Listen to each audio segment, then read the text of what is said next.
তোমরা চেয়েছিলে আমি প্রতিদিন ভিডিও দিই। কালকের কমেন্টে অনেকেই বলেছে যে দিদিভাই প্রতিদিন ভিডিও দাও, তুমি প্রতিদিন ভিডিও না দিলে তোমার ভিডিও না দেখলে ভালো লাগে না বিকেলবেলাটায়। তো অনেকে অনেক রকম কমেন্ট করেছো। সত্যি তোমরা যে আমাকে এতটা ভালোবাসো, আমি মানে কি বলবো, মানে নিঃস্বার্থ ভালোবাসা বলে এগুলোকে। তো নিঃস্বার্থভাবে তোমরা আমাকে দেখো নি, আমাকে জানো না, আমাকে শোনো না, মানে শুধুমাত্র ভিডিওর সোর্সেই তোমাদের সাথে আমার পরিচয়। তোমরা যে আমাকে তাও এতটা ভালোবাসো, সত্যি আমি মানে গর্ববোধ করি যে আমার মানে পরিবারের ওপারেও আর একটা পরিবার আছে, মানে এটা ভাবি আমার পরিবারের বাইরেও যে আর একটা আমার পরিবার আছে। সত্যিই মানে খুবই ভালো লাগে। তোমরা আমার ভালো কোনটা মন্দ কোনটা তোমরা কমেন্ট করে বলো, আমি সত্যিই খুব খুশি হই। আর সত্যি সত্যি একজনা কমেন্ট করে বলেছো যে প্রতিদিন ভিডিও না দিলে তোমার চ্যানেলটা কিন্তু ডাউন হয়ে যাবে। কথাটা তুমি খারাপ কথা বলোনি, ঠিকই বলেছো। সত্যি সত্যি 3 দিন চ্যানেল মানে 3 দিন ভিডিও দিইনি, তাই মনে হচ্ছে ভিডিওতে ভিউ হয়তো কমে গেছে। তো এদিকে সকালবেলাকার মুখ হাত পা ধোয়া, হাঁটাহাঁটি করা সব কিছু হয়ে গেছে। আমাদের বাতাবি লেবু গাছটায় দেখেছো কত পরিমাণে লেবু এসছে।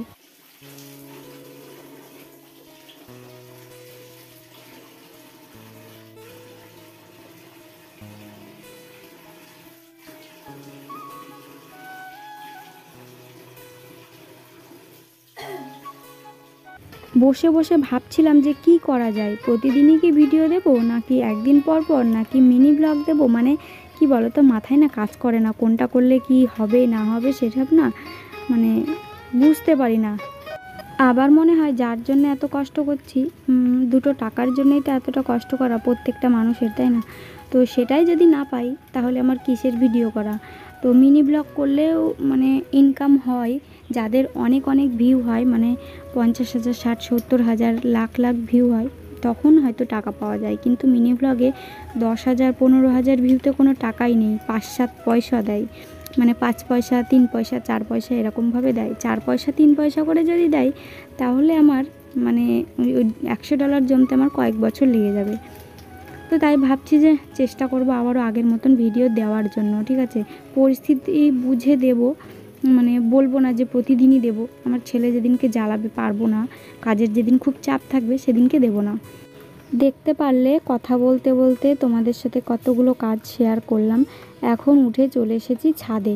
ছাদে যাব কয়েকটা পান পাড়তে। অরিত্রীর পাপা আজকে যাবে আমাদের ও বাড়িতে, মায়ের জন্য তাই কটা পান পেড়ে দিচ্ছি। পানগুলো মানে নষ্টই হবে, তার জন্য মা তো টুকটাক খায়, খুব একটা খায় না, আমাদের বাড়িতে তো কেউই খায় না। তো ভাবছি কি মায়ের জন্য কয়েকটা পান পেড়ে দেবো, তার জন্য এই যে পান তুলতে এসেছি। পাড়ার মানে পাড়ার কিছু কিছু আছে বৃদ্ধা মহিলারা, তো ওরা এসে মানে টুকটাক মাঝে সাঝে নিয়ে যায় পান এখান থেকে, মানে আর আমাদের বাড়ির আদার্স কেউ খায় না। তো মায়ের জন্য কয়েকটা পান পেড়ে দিচ্ছে। আর পানগুলো না একটু নিচের দিকে আছে, আমি না পারতেই পারছিলাম না, মানে একটু ঝুঁকলে হয়তো পড়ে যাব, মানে ভয় করছিল। তাই অরিত্রীর পাপাকে বললাম আমি কটা পারছি, যে কটা হাত পাচ্ছি, তারপরে তুমি বাদবাকি পানগুলো কিন্তু পেড়ে দিবা।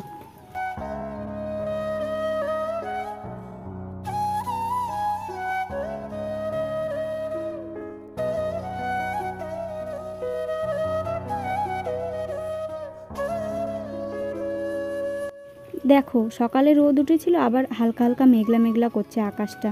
তো কখন রোদ কখন বৃষ্টি আসে তার কোনো ঠিকানা নেই এই বর্ষাকালে। তো শাশুড়ি মা বললো যে বাবু ঘুমিয়েছে, তো এই ফাঁকে সবজিগুলো একটু কেটে দিতে। আলু বেগুন কাটছি, আলু বেগুন দিয়ে পাঙাশ মাছ নিয়ে এসছে, পাঙাশ মাছের ঝোল হবে। আর চাল কুমড়োটা কুচি করে বানিয়ে দেবো, ওটা হচ্ছে মানে কলাইয়ের ডাল দিয়ে ঘন্ট করা হবে। তো কলাইয়ের ডাল দিয়ে চাল কুমড়ো ঘন্ট খেয়েছো, খুব ভালো লাগে। তো এই দেখো কুচি করা হয়ে গেছে আমার। আর বেগুন কেটে নাকি সাথে সাথে জলে দিতে হয়, যাদের মামা থাকে, ঠিক আছে, মামা থাকলে বেগুন কেটে সাথে সাথে জলে দিতে হয়, না হলে মামার নাকি গলা শুকিয়ে যায়। তো তার জন্য জলের ভেতরেই দিয়েছিলাম বেগুন কেটে কেটে, তো ধুয়ে তুলে নিলাম। এদিকে দেখো শাশুড়ি মা বললো যে গ্যাসে ভাত হয়েছে নাকি একটু দেখতে। এদিকে এসে দেখছি ভাতটা হয়ে গেছে, এখন নামাতে হবে ভাতটা।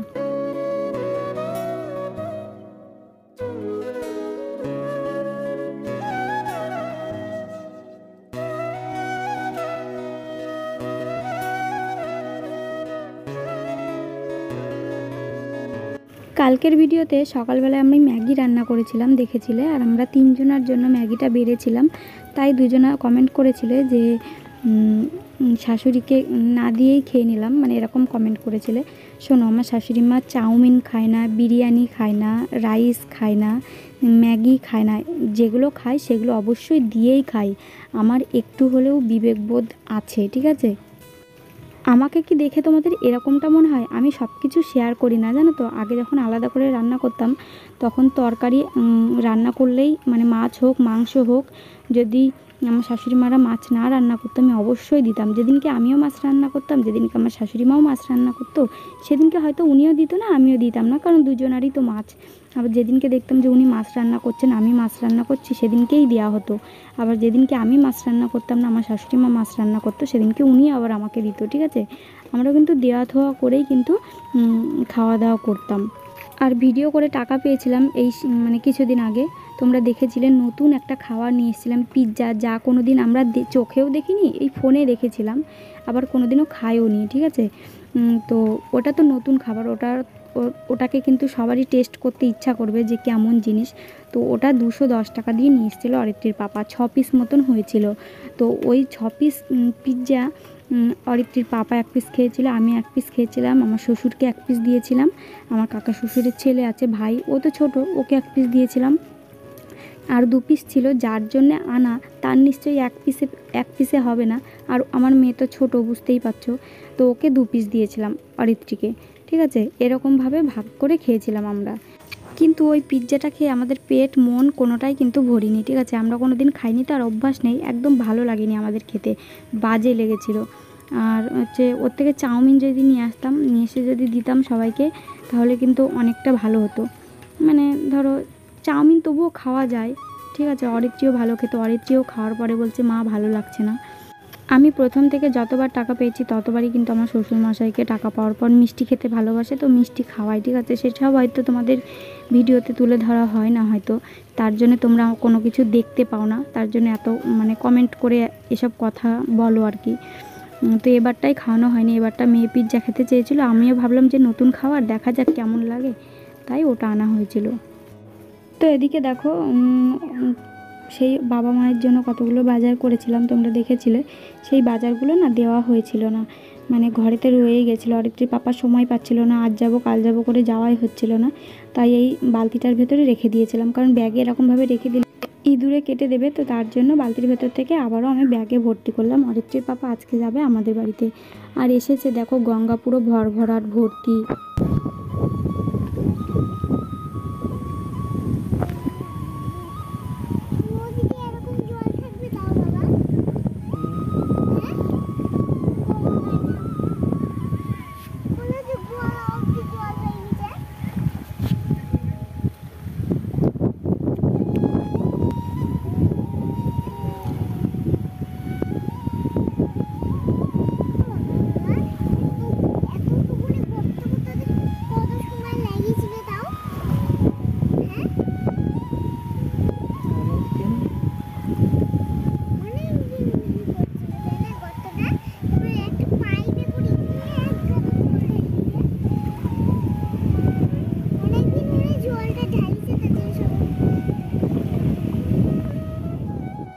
জানো তো আমাদের বাড়ি না আগে এই গঙ্গার সাইডে ছিল, মানে আমি তখন হয়তো ছোট ছিলাম বা আমি আর তখন হয়নি, আমাদের এই সাইডে বাড়ি ছিল, একটা পাড়া ছিল এই গঙ্গার সাইডে। আমাদের গঙ্গাটা এই পাড়টা ভাঙছে আর ওই পাড়টা গড়ছে, ঠিক আছে? এই পাড়ে ভেঙে ভেঙে যত পাড়া ছিল সব পাড়া মানে ভেঙে গঙ্গার তলায় নিয়ে চলে গেছে।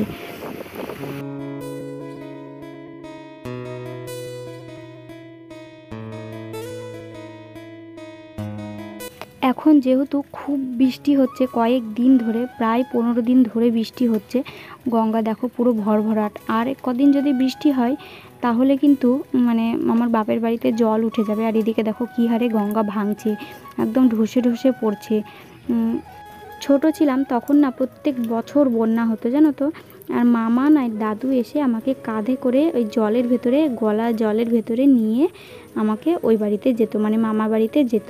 শুনছি নাকি বর্ষার জল ছেড়েছে, আর আমাদের তো ফারাক্কা থেকে জল ছাড়ে, তো ফারাক্কা থেকে হয়তো জল ছাড়তেও পারে, তার জন্যে গঙ্গা এতটা ভরেছে। আর যত মানে খাল বিল যা ছিল আর কি সব ভরে গেছে। এদিকে দেখো পাটের জমি, দেখো পাটের জমিতে পুরো গঙ্গার জল ঢুকে পড়েছে। তারপরে বাঁধ ভেঙে জল ঢুকে পড়ে আমাদের ঘরের পেছন দিয়ে, তখন বাড়ি পুরো ডুবে যায়। আর এটা হচ্ছে কোথায় বলো তো, গুপ্তিপাড়ার ঘাট বলে, তোমরা অনেকেই চিনতে পারো। এই ঘাট পার হয়ে গুপ্তিপাড়ায় যেতে হয় এখান দিয়ে, মানে আমরা এটাকে খেয়া ঘাট বলি, ঠিক আছে। অনেকে তোমরা চিনতে পারো। ওই যে গুপ্তিপাড়া দেখা যাচ্ছে, যেখানে খুব ভালো রথ হয়, তোমরা অনেকেই চেনো গুপ্তিপাড়ার রথ, নামকরা রথ। আর যারা মাছ ধরছে এখন, মানে দেখতে পাচ্ছ কত নৌকা নিয়ে সব কাকারা দাদুরা মাছ ধরতে নেমেছে। তো ওরা তো, ওদের তো খুব আনন্দ। যারা মাছ ধরে, যাদের মাছ ধরার খুব নেশা থাকে, তাদের তো জল হলেই খুব আনন্দ। দেখো কত মশারি কত কিছু নিয়ে এখানে বসে আছে মাছ ধরবে জন্য। আর জানো তো ঘাটটাও কয়েকদিন ধরে বন্ধ আছে, কারণ জল প্রচণ্ড পরিমাণে বেড়েছে, তো নৌকা চলাচল বন্ধ হয়ে গেছে, তাই নৌকা চলছে না। মানে এই যে জাস্ট কয়েকটা লোক দেখতে পাচ্ছ, এরা শুধু ঘুরতে এসছে, হয়তো জল দেখতে এসছে, কতটুকু জল বেড়েছে না বেড়েছে। তো আমার মেয়েও এসেছিলো ওর বাবার সাথে।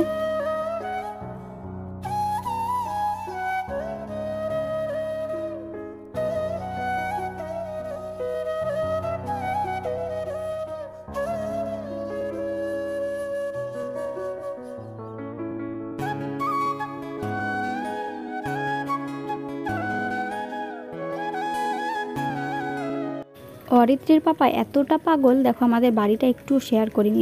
ফোন কিন্তু নিয়ে গেছিলো, ভিডিও করেছে, দেখতে পাচ্ছ। আমি তার জন্যই কিন্তু ফোনটা দিয়ে দিয়েছিলাম যে তুমি ভিডিও করবা। মা দেখো কতগুলো সবজি পাঠিয়ে দিয়েছে, পেঁপে, তারপরে মোচা, পটল, পুঁই শাক, এগুলো কিন্তু সব আমাদের জমির, ঠিক আছে। মা পাঠিয়ে দিয়েছে। তোমরা আবার ভেবো না যে এগুলো আমি একা একা খাবো, কখনোই না। আমার শাশুড়ি মাকে এগুলো সব ধরে দিয়ে দেবো।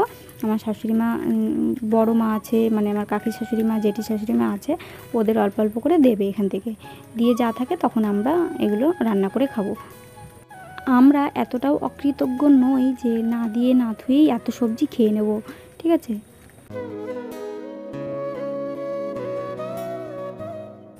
এটা হচ্ছে পরের দিন সকালবেলা শাশুড়ি মা আমাকে বললো মোচা কেটে দিতে। তো এই দেখো মোচা কেটে দিয়েছি কুচি করে। তো এটা হচ্ছে এখন মানে বড়া ভেজে ছোটো ছোটো করে ওটা দিয়ে রান্না করবে, মানে ঘন্ট করবে। আর আমার বাবু দেখো কি করছে। বাবুকে বেশি ভিডিওতে দেখাবো না, কারণ কমেন্ট বক্স হয় অফ করে দেয়, না হলে হচ্ছে মানে লিমিটেড করে দেয় ভিডিও। তো এখন বাবুকে নিয়ে দেখো শাশুড়ি মা রান্নার জোগাড় টোগাড় করে দিয়ে চলে আসলাম। বাবুকে নিয়ে যাচ্ছি, আজকে বাবুর প্রথম ভ্যাকসিন আছে। তো চলো, রাস্তাঘাটের যা অবস্থা দেখতেই পাচ্ছ। আর আমাদের তো গ্রামের বাড়ি, রাস্তার ভেতর দিয়ে কাদা টাদা হয়। তো এই দেখো বৃষ্টি হয়েছে, কাদা হয়েছে, তো এখান দিয়ে কষ্ট করে যেতে হবে। আমাদের বাড়ি থেকে কিন্তু অনেকটাই যেতে হয়, মানে হেঁটে অনেকটাই যেতে হবে। তো অরিত্রীর পাপা বাড়ি নেই, বাড়ি থাকলে আমাকে নিয়ে যেত, ও কাজে গেছে, তাই আমি পাশের বাড়ির একটা মানে বোন ভাই, তো ওরা সবাই এসছে, তো ওদের সাথেই আমি যাচ্ছি বাবুর ভ্যাকসিন দেওয়াতে। আজকে হয়তো 3টে ভ্যাকসিন দেবে, কি করে মানে সহ্য করবে ভাবছি। তাই আমার না খুব কান্না লাগে, জানো তো, যখন ভ্যাকসিন দেয়। অরিত্রীকে যখন ভ্যাকসিন দিত তখন কিন্তু আমি মানে কোলে নিয়ে বসতেই পারতাম না, কোনো দিনও বসিও নি। কিন্তু এবার অনেকটা সাহস হয়ে গেছে, যেহেতু দ্বিতীয় বাচ্চা, ঠিক আমিই নিয়ে বসতে পারবো। অনেকটা মনের জোর নিয়ে কিন্তু আমি বাড়ির থেকে বেরিয়েছি। আর এদিকে দেখো কত সুন্দর হাঁসগুলো খেলে বেড়াচ্ছি। আর এখন তো পাট কাটার সময়, পাট এই দেখো জল পেয়ে মানুষের পাট জাগ দেওয়ার কিন্তু ভীষণ সুবিধে হয়েছে। যেখানে সেখানেই কিন্তু এখন পাট জাগ দেওয়া যাবে। কিন্তু আমাদের ওদিকে যেহেতু গঙ্গা, সেহেতু একটু অসুবিধা, মানে পাটের জমিতে জল ঢুকে পড়লে, গঙ্গার জল, তখন আর পাট কাটা যায় না, তখন ভীষণ অসুবিধা হয়। চলে এসেছি সেন্টারে, এই যে বসে আছি আমি, অরিত্রী এসছে, এই যে ওদের সাথে এসছে, এই যে বোন ভাইটা এসছে। তো এই দেখো এখন পুরো হল ঘরটা পুরো ফাঁকা আছে। তো এখনও কেউ আসেনি, আসছে, আমাকে 10টায় টাইম দিয়েছে, কিন্তু এখনও কেউ আসেনি, হয়তো আসছে। তো চলো চারদিকটা তোমাদের সাথে একটু শেয়ার করি, ঠিক আছে। আর এই দিদিমণিটা অরিত্রী যখন হয় তখন আমার সাথে গেছিলো, মানে এই দিদিমণিটাকে দেখতে পাচ্ছ, তো হসপিটালে গেছিলো আমার সাথে।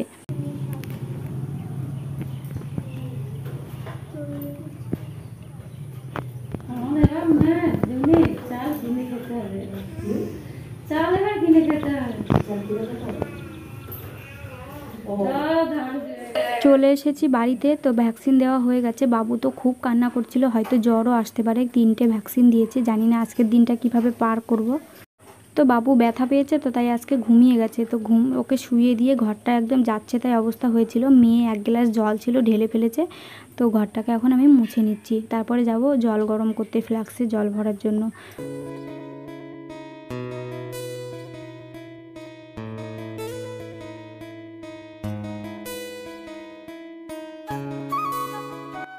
আজকে আমাদের সিম্পল রান্নাবান্না হয়েছে, ডাল আর মোচা ঘন্ট করেছে বড়া দিয়ে। তো এটা দিয়ে আজকে খাওয়া দাওয়া করবো। ডালের ভিতরে দেখো পটল দিয়েছে, তো এটা দিয়ে আমরা রান্নাবান্না, আমার শাশুড়ি মা রান্নাবান্না করেছে। তো চলো খেয়ে নিই তাড়াতাড়ি করে, নাই বাবু আবার কান্না করতে আরম্ভ করবে। বাবুকে শাশুড়ি মা নিয়েছে। তো আজকের ভিডিওটা এই পর্যন্তই। ভালো লাগলে অনেক অনেক সাবস্ক্রাইব করো, শেয়ার করো। Tata, by.